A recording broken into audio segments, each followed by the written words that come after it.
ఇలానే చూస్తూ కూర్చో, క్యాలెండర్లో తేదీలు మారుతాయి, నెలలు మారుతాయి, సంవత్సరాలు మారుతాయి.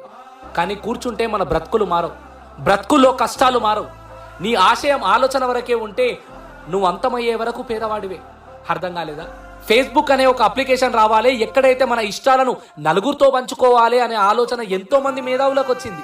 కానీ ఆలోచనను అమలు చేసింది మాత్రం కేవలం 19 సంవత్సరాల కుర్రాడు మార్క్ జుకర్బర్గ్ మాత్రమే.